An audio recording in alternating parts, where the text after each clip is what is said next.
Hey everybody, Wednesday is upon us and it's time for New Comic Book Day, the best day of the week. It's here once again, and so am I. It's me, Alex Garcia, aka the COG, coming at you as always from comicbookclique.com to bring you the major haul. We got a great new week of comics as always. Come on, when is it not a good week? It's New Comic Book Day. We're gonna jump right into it with probably the hottest book on the market from the hottest publisher with the most amount of Eisners I've ever seen for one publisher, DC Comics, right? We're gonna start with Absolute Green Arrow, everybody. Number one by Ponsak Pichet-Shot. I wanna get that name right, it's tough. And Raphael Albuquerque on the art. Guys, this is like the hot book. Everybody's super excited. A new number one in the Absolute universe, bringing you a brand new character with a brand new alias, right? We saw that in that one shot, that Absolute issue one shot recently, where Oliver Queen is dead, killed by the Absolute Hawkman. Now we get a new Green Arrow, but who is he? We don't know. This is from the perspective of Dina Lance. Most of us know her as the Black Canary. Not referenced that at all really in this from what I saw. This is a great book for those of you who love Green Arrow. I am not a Green Arrow fan. I'm not against Green Arrow. It's one of my blind spots in comic book. Dumb. It's not a bad issue. The artwork is spectacular. Albuquerque, as always, brings the thunder. I've liked Albuquerque on a lot of his stuff, especially when he did American Vampire. Great stuff. So this book, no different. The writing is good. I get it. I see where it's good, but I feel like since I don't know this world that it's emulating or copying, however you want to say how the Absolute universe is compared to the regular DC universe, that's what I felt like. All right, is the writing not engaging me, or is it just that I'm not getting the references? So I'm not going to fault it for that. I will come back for number two, but right now it's not pulling me in. Totally.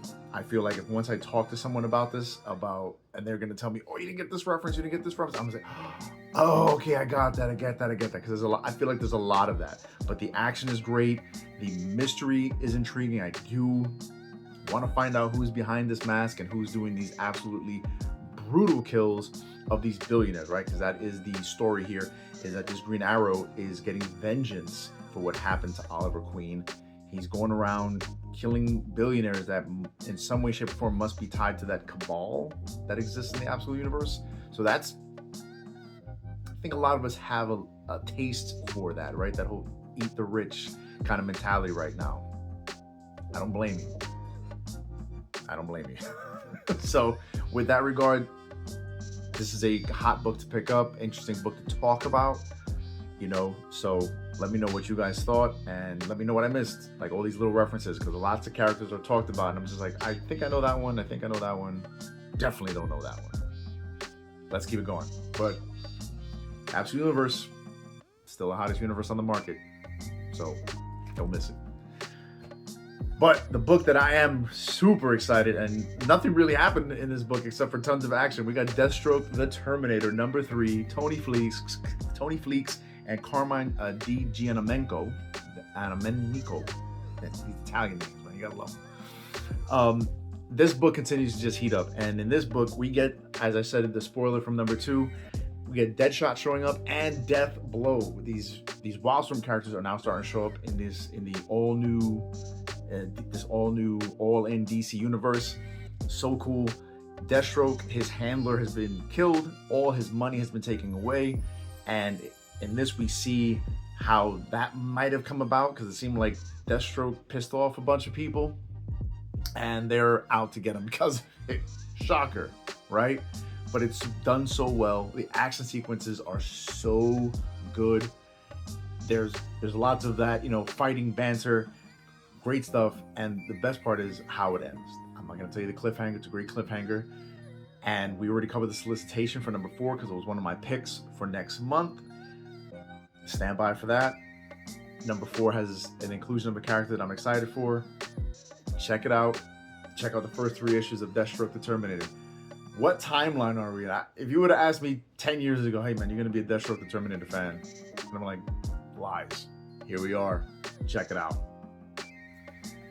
Let's jump over to Superman Unlimited, number 13 by Dan Slott. And who is on the art over here? Oh, I believe it was Lucas Meyer. Lucas Meyer, I believe, is on the art here. Yes, Lucas Meyer. Dan Slott continues to just make me a Superman fan again. I keep saying it. This is the Superman book for those of you who have missed out on Superman. Now we don't have Superman in these books because he's gone missing after DCKO. In this one, it's tracking the adventures of Jonathan Kent. We get a young Jonathan Kent, but we also get a Tomorrow Man Jonathan Kent. As someone who barely knew those characters, Dan Slott's still doing a great job. Kind of referencing the other book that to me didn't do a great job of kind of catching me up on what I don't know and why I should know it. Well written. We get Bibbo and we get the Super Chimp as well. So these are classic references. Lots going on in this, but I still feel like I know what's happening. I don't feel lost. And what's great, even amongst all that, is we get intrigue into, well, this young Jonathan Kent has some suspicious behavior. Damian kind of sniffed it out in a previous issue, and we get more of why he smelt it out and what's potentially going to happen down the line. Superman Unlimited, guys. And probably all the other Superman. I'm hearing great stuff about Action Comics and Superman, Adventure Superman, all that stuff. But Superman is the character that he should be, the flagship superhero for DC. So, fun stuff.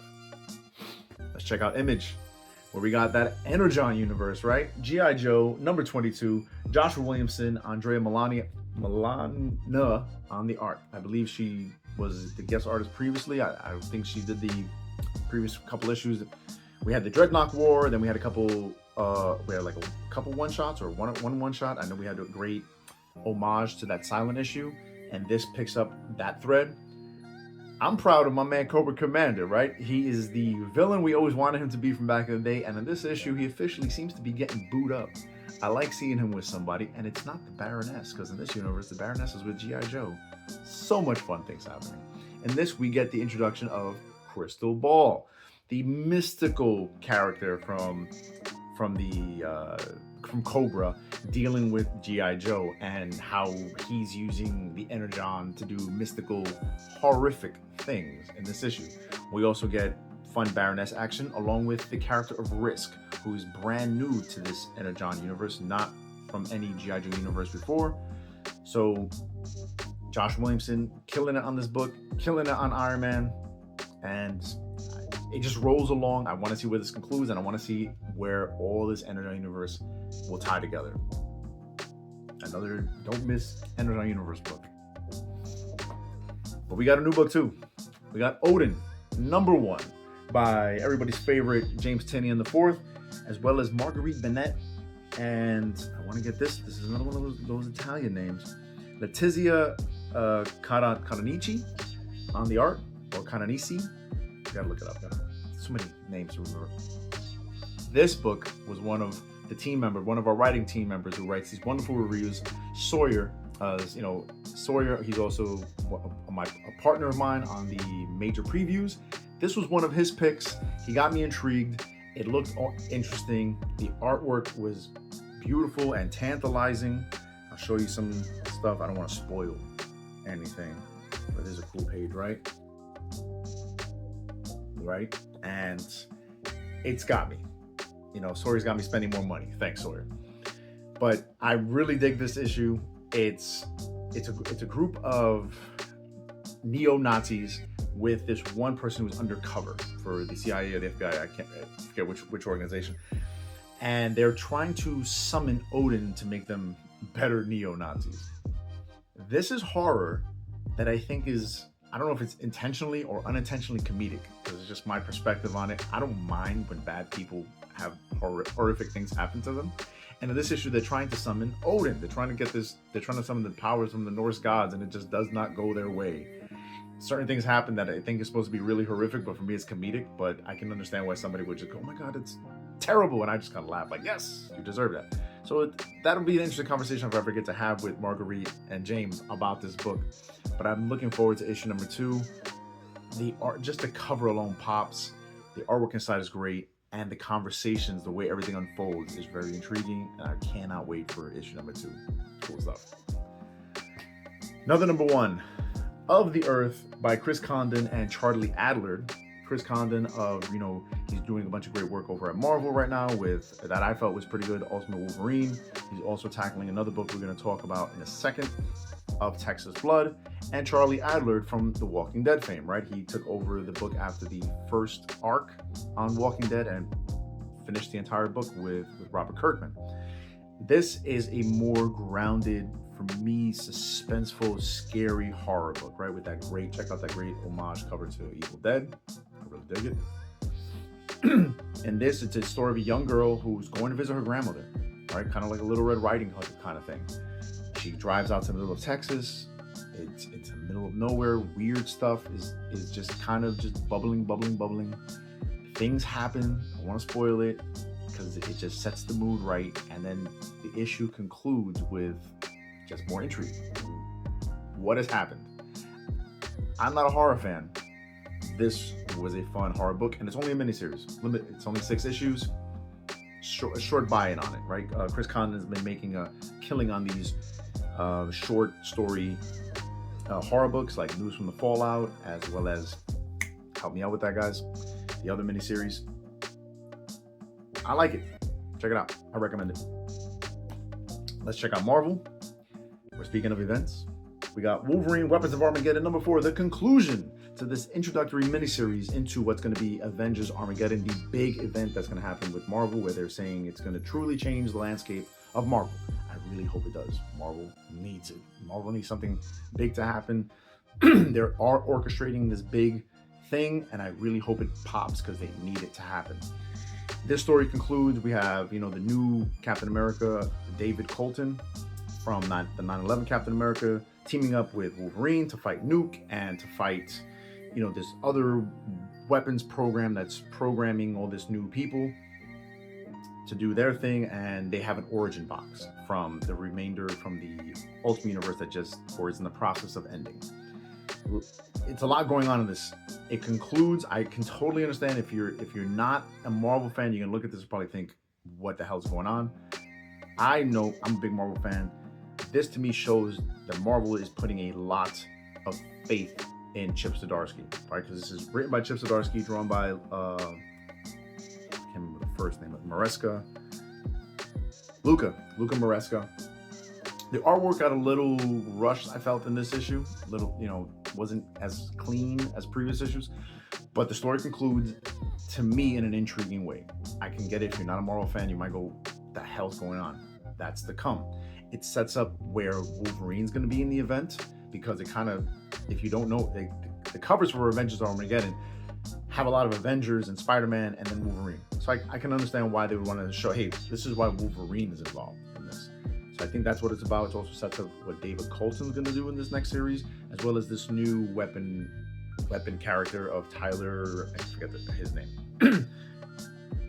But if you're not paying attention, the way it ends, you can kind of just brush it off. But the way it ends, to me, signals big things for a lot of these characters in the upcoming event. So if you don't want to be confused, if you're only buying into the event, I would read this. It's just 4 issues.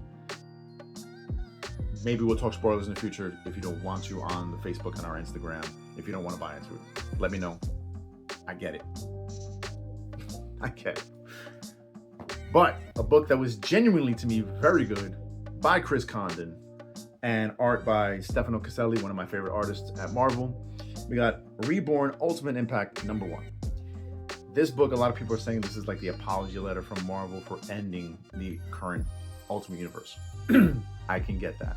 But this is a great book by Condon, where the origin boxes that were left over or didn't go to the right places end up in the Marvel Universe.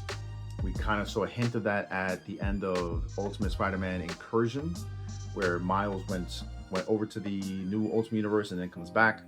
So it's the remnants of that. These new origin boxes are going to bring in a new type of hero, Whether or not they're going to be ultimate heroes, maybe some of them will be villains. We'll see. The artwork is gorgeous in this.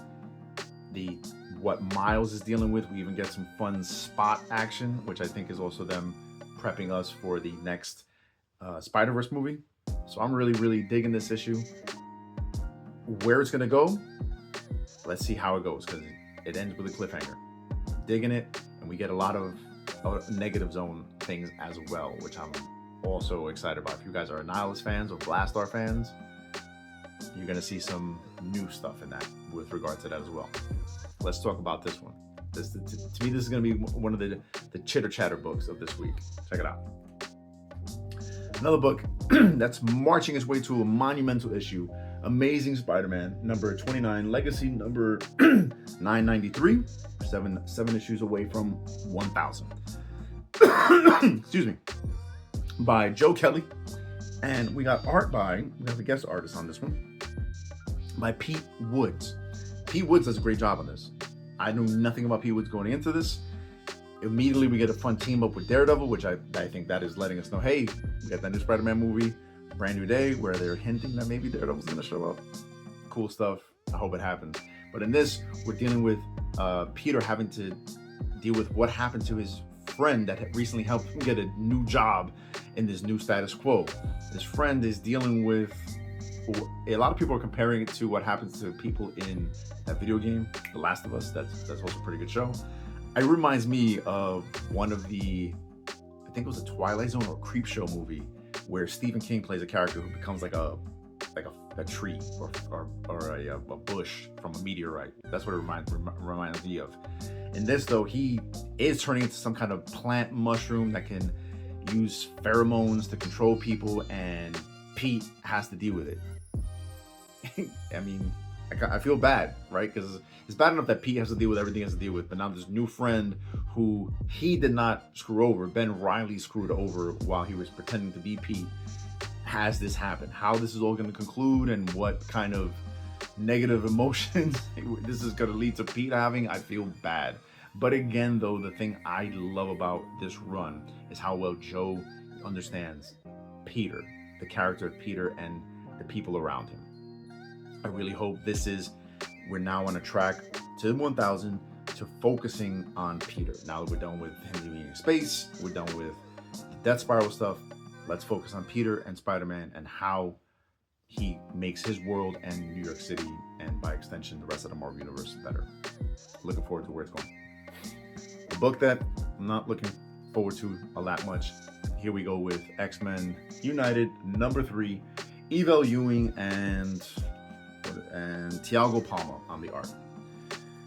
This is the status quo for this book is that Emma has made a psychic world where all mutants can come, be safe, learn from each other, converse with each other. That way they're not in a spot that can be attacked. Cyclops tried to debunk that in the last issue, but that was quickly dashed away. That no, that's not what's happening. And we get Captain America asking for help. I like that this is the book that's trying to show that the X-Men are part of this bigger world, and so many different X characters from Uncanny and the regular X-Men books show up in this along with the Eve's previous title, Extraordinary X-Men. I dig that part. The art is just not crisp, and the story here with Cap dealing with another person who had to deal with the weapon program, the super soldier program, it just felt a little heavy-handed, and I don't want to spark anything, but that's just how it came across to me. It was good. I know what they're trying to communicate. I get it, but at the same time, you got it. If you want the third tier X title that I was really looking forward to, this was one of my picks a couple months ago to hit hard. It has to do bigger things, and maybe that's not Eve's fault. I definitely feel like Marvel should have given her a better artist, unless she picked this artist. I can't draw for crap, so I don't want to critique too hard. But when you're following up books like I just talked with Stefano Caselli and even Luca Maresca, I'm like, what happened here? I don't know if I'm coming back to this book unless issue number 4 sounds really interesting. We'll see. Let's check out Dynamite, where I wouldn't have mind seeing cool Cooper Ball on X-Men United. Cooper Ball, Jason Aaron, Thundarr the Barbarian, number 4, Dynamite. Guys, just when I think that Jason Aaron can't add more depth to such a surface character of Thundarr and the cartoon world that these characters come from, he does. He kills it on this book. It's so action-packed, dealing with so many different timelines. I am not a time travel person, but this is dealing with it beautifully. I love seeing Thundarr just be Thundarr, get the Sun Sword. Ookla does Ookla things that are both super scary and make me never want to have him in my face, while at the same time also want to give him a big hug. If you were a fan of the cartoon back in the day and you know how good of a writer Jason Aaron is, and this guy Cooper Ball guy in the art, I mean, I'll show you some of his art. I gotta show you some of his art, right? Just look how clean and pretty it is. There's nothing really happened on this page, but stuff is happening. Pick up Thundarr before it's like hard to find, because a lot of Dynamite books are becoming hard to find. So it's not 4 issues in. Don't miss out. And there's another good book, and this book I really enjoyed. Mumm-Ra, The Ever Living, number 2 by Declan Shalvey and Rafa Lobosco. What I'm loving about the origin of Mumm-Ra that we're getting here is that he is a true villain. There's no sympathy here. There's no story of, well, you know, this bad thing happened, why we feel bad, but he becomes Mumm-Ra. No, we don't get that. This is Mumm-Ra. Yo, he's a villain from the before he even becomes Mumm-Ra. He's a villain. When he starts to become Mumm-Ra, he becomes an even worse villain. And it's just starting. This is issue 2. Some people I know are probably already talking how does Mumm-Ra tie into this whole Silverhawks Thundercats crossover? I trust in the process that all the team members, Declan Shalvey, Ed Brisson, everybody's bringing to this. So I'm just enjoying the ride. I'm enjoying this 15-part crossover. Right now, I wish it was 20 parts. Killing it. Dynamite, Declan, everybody. Pick up this book and pick up all the Thundercats and Silverhawks stuff. That's what I picked up for this week, guys. Like I said, it was a great week. I had a blast talking about it, even talking about the stuff that wasn't so great. I even know I missed out on some stuff, so let me know what I should have picked up. Let's keep the conversation going. Like, share, subscribe, comment below. Make sure you're checking us out on our X, our YouTube, our Facebook, our Instagram. We're all over the place. We want to keep this conversation going. And if you want to help us with picking up these books and more books, make sure you're checking out our Patreon at CBC Clubhouse. We want to talk to you. We want to appreciate you.